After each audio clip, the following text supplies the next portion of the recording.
Praise the Lord. இன்றைய ஜீவாப்பம் மத்தேயு 1:20 அவன் இப்படி சிந்தித்து கொண்டிருக்கையில், அதாவது யோசேப்பு இப்படி சிந்தித்து கொண்டிருக்கையில் கர்த்தருடைய தூதன் சொப்பனத்தில் அவனுக்கு காணப்பட்டு, தாவீதின் குமாரனாகிய யோசேப்பே, உன் மனைவியாகிய மரியாளை சேர்த்து கொள்ள ஐயப்படாதே. அவளிடத்தில் உற்பத்தியாயிருக்கிறது பரிசுத்த ஆவியினால் உண்டானது. நம்ம லாஸ்ட்டு, அதாவது எஸ்டர்டே நம்ம பார்த்தோம்.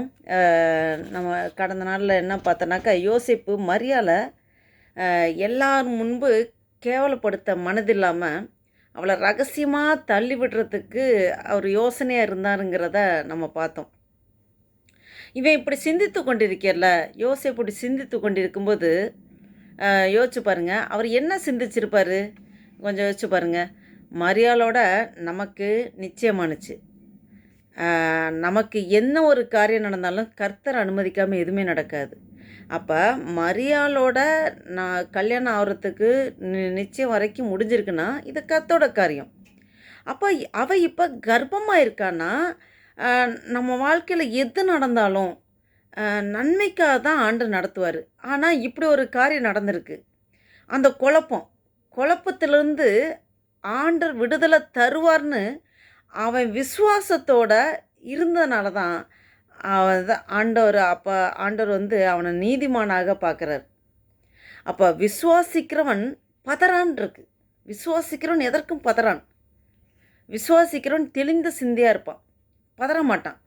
இப்போ அவன் அப்படி சிந்தித்து கொண்டு அப்படி இருந்தனால தான் இப்போ சொப்பனத்தில் தூதன் தூதன் சொல்கிறாரு. அதாவது ஆண்டவர் கடவுள் பார்க்குறாரு, அவனுடைய இருதயத்தின் நினைவுகளை பார்க்குறாரு.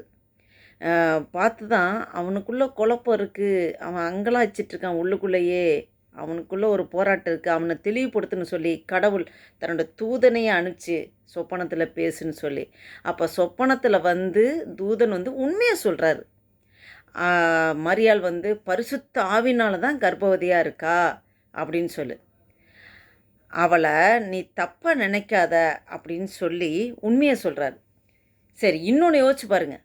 ஒருவேளை இந்த உண்மையை அறிந்து இந்த உண்மை இப்போ சொப்பனத்தில் தூதன் சொல்லும்போது தான் தெரியுது. இந்த உண்மையை அறிந்து கொள்றதுக்கு முன்னாடியே யோசேப்பு மனம் பதறி அவன் அவசரமாக முடிவு பண்ணி எல்லார் முன்பும் அவளை சொல்லி கேவலப்படுத்தி அவமானப்படுத்தியிருந்தா என்ன ஆயிருக்கு யோசிச்சு பாருங்கள்.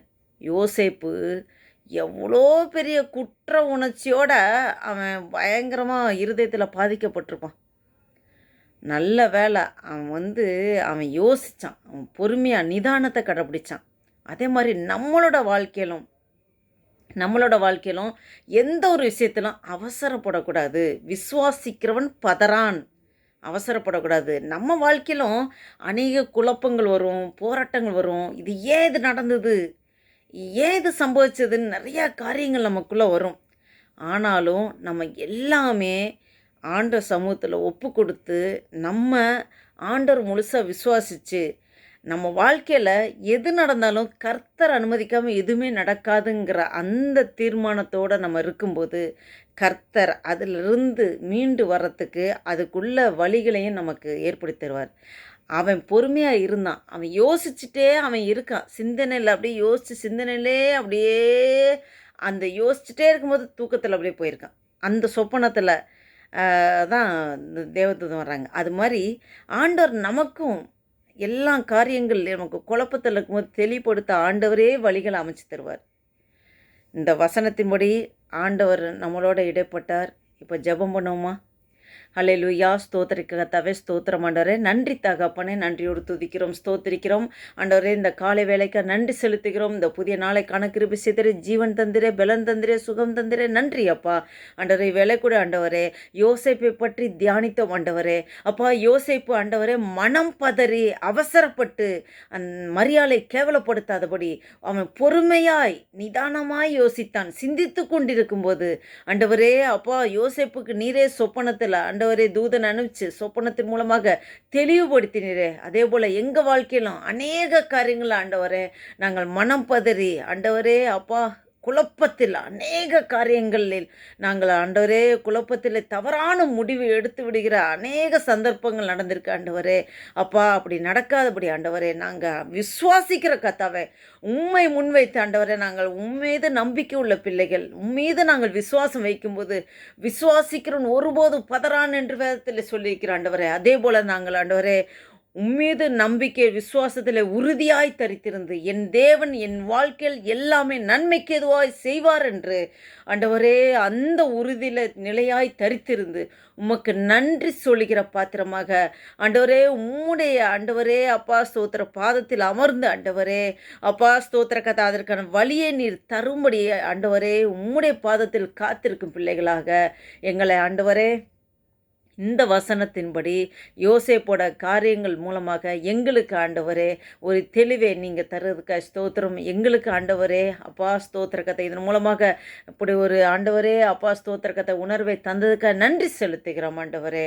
அப்போ உம்முடைய சமூகத்தை எங்கள் முற்றிலும் முழுமாக தாழ்த்தி அர்ப்பணிக்க கத்தாவே உம்மீது நம்பிக்கை வைத்து மனம் பதறாதபடி ஆண்டவரே தெளிந்த சிந்தை உள்ளலாம் இருக்க நீரே கிருபை பாராட்ட முடியாது ஜெபிக்கிறோம். நீர் அப்படியே செய்கிறதுக்காக ஸ்தோத்திரம். ஆசீர்வதிங்க, பலப்படுத்துங்க. இயேசு கிறிஸ்து நாமத்தில் ஜெபிக்கிறோம் ஜீவன் நல்ல பிதாவே. ஆமேன் ஆமேன். கர்த்தர் உங்களோரையும் ஆசீர்வதிப்பாராக. ஆமேன்.